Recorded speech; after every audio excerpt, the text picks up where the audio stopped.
tuyệt vời.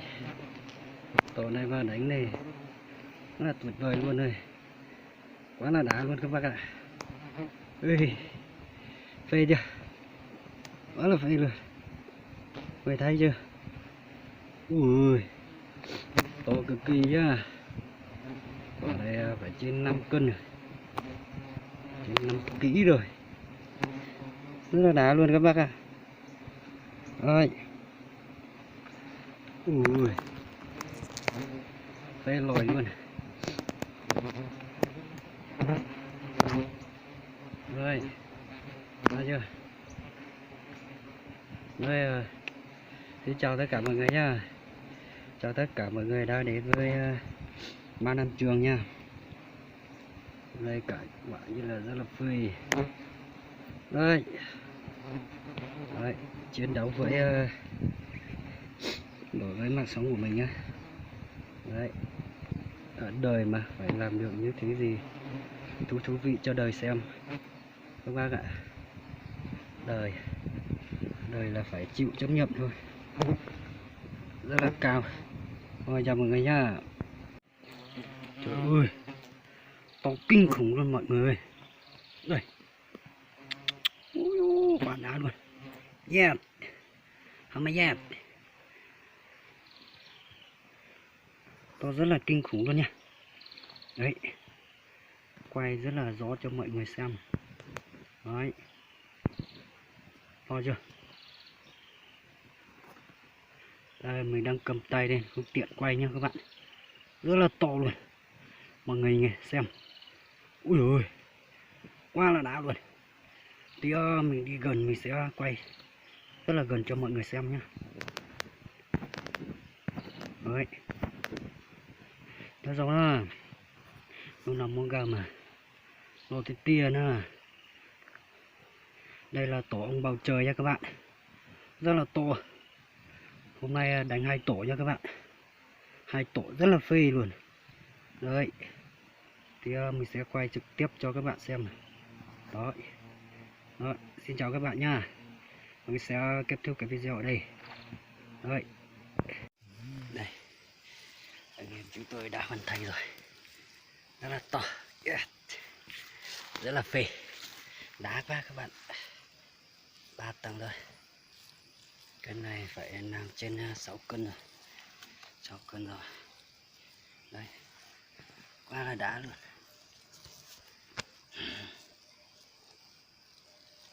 Đó. Rồi, chào các bạn.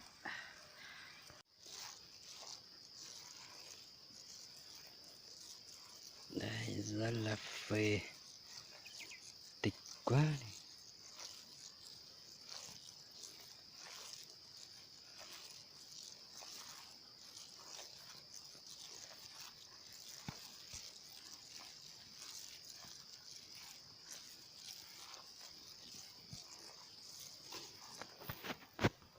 Con chúa đây các bác ạ, ghê quá.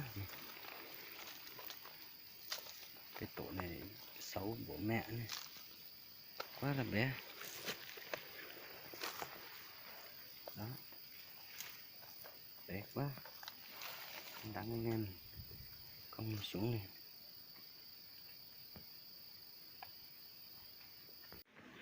Ôi ơi, rất mày, kêu luôn.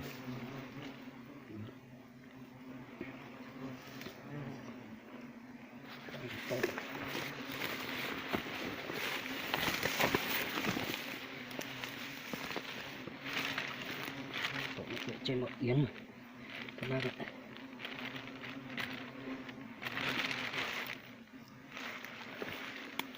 Trên ngọn yến này.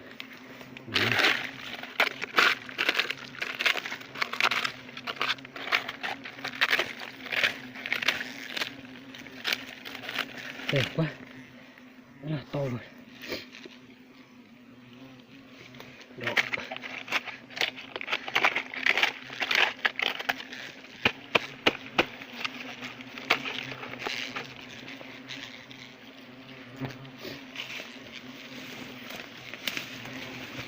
Đấy, không tiện quay cho nên là không quay. Bây giờ mình quay lại cho mọi người xem. Dã man các bạn ạ, rất là mạnh luôn.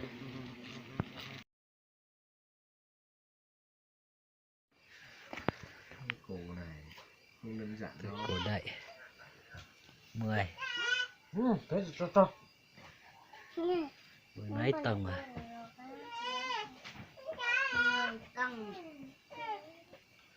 Rất là bảy luôn. Rồi một ngày vỡ toàn à. Ôi rồi. Ăn Mấy khủng con này đây còn đông phết. còn nhiều lắm. Cho nó nhiều khỏe nữa. Chuẩn bị khỏe rồi. Đông như kiến nhỉ. Phải chiêu cú rồi. Chiếu cũ nữa. Tôi cứ nghĩ chiêu này là chiêu dùng ni lông bắt thôi. Còn anh nhỏ đi tia không phải lo đâu. Có phải nó ăn đâu, nó cho con nó ăn đấy mày à, chứ không phải đâu. Cho con nó ăn thôi. Phải không à? Cứ nhìn kỹ vào xem nào. Thật nhỉ.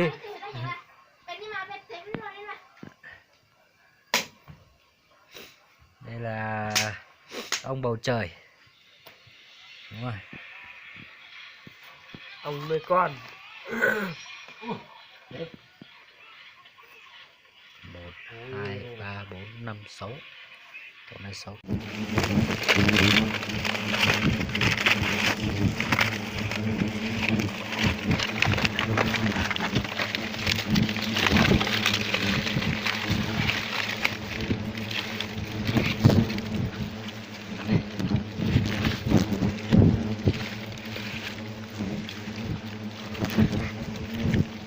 Nó mày các bạn này, mày cực kỳ mày luôn.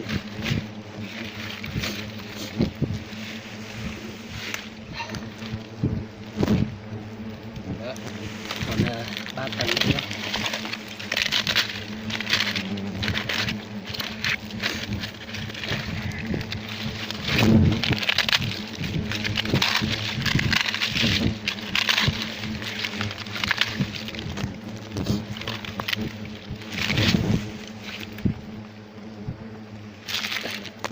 Tôi sẽ kết thúc video đây nhé.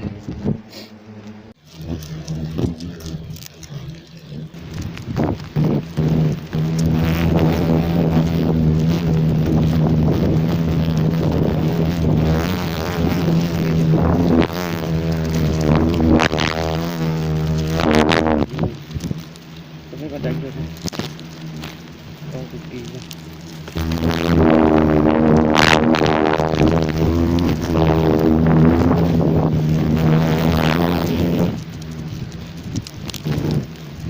Cực kỳ to nữa.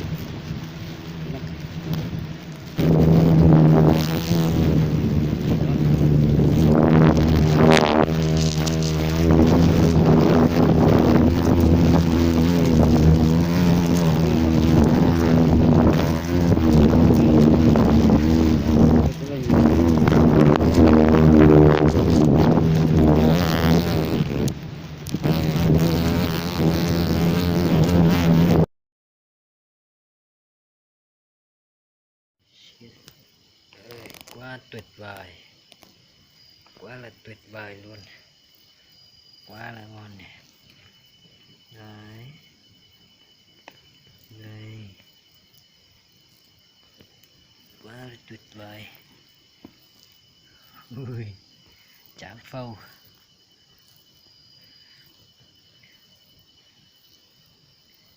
Đây. Bữa nhậu này quá tuyệt vời luôn.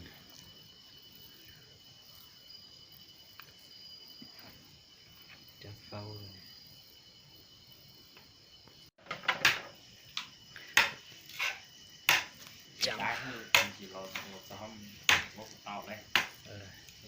Trắng phao luôn này. Còn một tầng bên này nữa, 2 tầng này.